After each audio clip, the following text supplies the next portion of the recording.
గువ్వల బాలరాజు గారు మిగతా అగ్రనాయకులు తర్వాత చాలామంది తల్లిదండ్రులు శ్రేయోభిలాషులు అందరం కూడా ఈరోజు ఈ దేశంలోనే సంక్షేమ వ్యవస్థకు తలమానికమైన గౌలిదొడ్డి ప్రతిభా పాఠశాల అంటే సెంటర్ ఆఫ్ ఎక్సలెన్స్కి రావడం జరిగింది.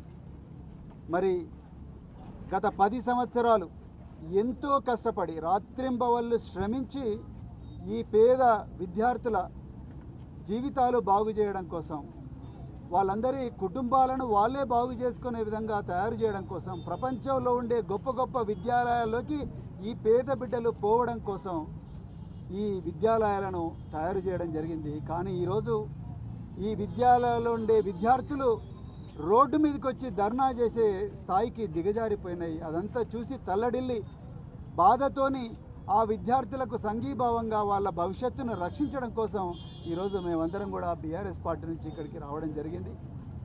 ఇలా తెలంగాణలో కాంగ్రెస్ ప్రభుత్వం వచ్చినప్పటి నుండి ఎస్సీ వర్గాలకు, ఎస్టీ వర్గాలకు, మరి పేద వర్గాలకు నాణ్యమైన విద్య ఇవ్వకూడదనే కుట్రతోని ఇలా కాంగ్రెస్ ప్రభుత్వం పనిచేస్తూ ఉన్నది. గత 10 సంవత్సరాల్లో 1000కి పైగా డాక్టర్లు అయినరు ఈ గురుకుల పాఠశాల నుండి. వేలాది మంది ఐఐటీలకు ఎన్ఐటీలకు పోయినరు. కానీ ఈరోజు ఈ గొప్ప ఏదైతే రిజల్ట్స్ వచ్చినాయో ఆ రిజల్ట్స్ వెనకుండే ఫ్యాకల్టీ, బోధకులు ఎవరైతే ఉన్నారో, ఉపాధ్యాయులు ఎవరైతే వాళ్ళందరినీ రాత్రికి రాత్రే ఒక్క ఆర్డర్తోనే తీసేసింది రేవంత్ రెడ్డి ప్రభుత్వం. ఇలా విద్యార్థులు కన్నీరు మున్నీరుగా ఏడుస్తూ ఉన్నారు, వాళ్ళ తల్లిదండ్రులు ఏడుస్తూ ఉన్నారు. ఊర్లలో ఏం జరుగుతుందో తెలుస్తలేదు ఈ పాఠశాలల్లో. అలాంటి పరిస్థితికి వచ్చిందంటే ఎస్సీ లాంటి ఎప్పుడు బర్రెలు కాసుకుంటూనే ఉండాలనా, గొర్రెలు కాసుకుంటూనే ఉండాలనా, బోళ్ళు దోముకుంటూనే ఉండాలనా, లేకపోతే కూలి పని చేసుకుంటూనే ఉండాలనా, వాళ్ళు కంప్యూటర్ ఇంజనీర్లు కావద్దా, వాళ్ళు డాక్టర్లు కావద్దా, లేకపోతే వాళ్ళు పైలట్లు కావద్దా, వాళ్ళు అమెరికా పోవద్దా, ఆస్ట్రేలియా పోవద్దా, వాళ్ళకు నాణ్యమైన విద్య అందొద్దా? ఇదే పాఠశాల నుంచి గొప్ప గొప్ప యూనివర్సిటీలకు పోయినరు, పైలట్లు అయినరు, డాక్టర్లు అయినరు, ఇంజనీర్లు అయినరు. కానీ ఇదే పాఠశాలలో ఇదే విద్యార్థులు ఇవాళ రోడ్ల మీదకి వచ్చి ధర్నా చేస్తున్నారు. అంటే ఎస్సీ వర్గాలకు చెందిన తల్లిదండ్రులు, అదేవిధంగా మరి పేద వర్గాలకు చెందిన తల్లిదండ్రులు ఒక్కసారి గుర్తించాలి.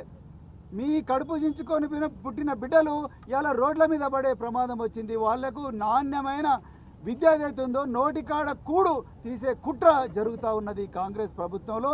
దయచేసి గుర్తించాలి, మన బిడ్డల భవిష్యత్తు కోసం పోరాడాలి. ఈ కేసీఆర్ గారు ఎంతో దార్శనికతో పెట్టిన విద్యాలయాలు అయితే ఉన్నాయో ఆ విద్యాలయాలను కాపాడుకోవాల్సిన బాధ్యత ప్రతి తల్లి, ప్రతి తండ్రి మీద కూడా ఉన్నాయి. అవసరం ఉంటే 2-3 రోజులు ఉపవాసం ఉందాం, కానీ ఈ విద్యాలయం మీద ఈగ కూడా వాలకుండా చూద్దాం. అదే ఈరోజు నేను తల్లిదండ్రులందరికీ కూడా పిలిపిస్తున్నాం, విద్యార్థులకు పిలిపిస్తున్నాం, పూర్వ విద్యార్థులకు పిలిపిస్తున్నాం. అదేవిధంగా మరి అధికారులకు కూడా రిక్వెస్ట్ చేస్తున్నాం, చేతులు జోడించి. మరి ఎంతో కష్టపడి ఆనాడు కేసీఆర్ గారు మమ్మల్ని అందరినీ ఉరికించి పరిగెత్తించి నిద్రపోకుండా మమ్మల్ని అందరినీ కూడా ఈ విద్యార్థుల కోసం కష్టపడమని ఆదేశిస్తే ఈరోజు ఈ విద్యాలయాలు ఈ స్థాయికి వచ్చినాయి. ఒక్క క్షణంలోనే మీరు దీన్ని నాశనం చేసే ప్రమాదం ఉన్నది, చేస్తున్నారు. అందుకొరకే ఈరోజు ఇక్కడికి రావడం జరిగింది. మరి అందుకొరకే దయచేసి అలాంటి చర్యలు మానుకోండి.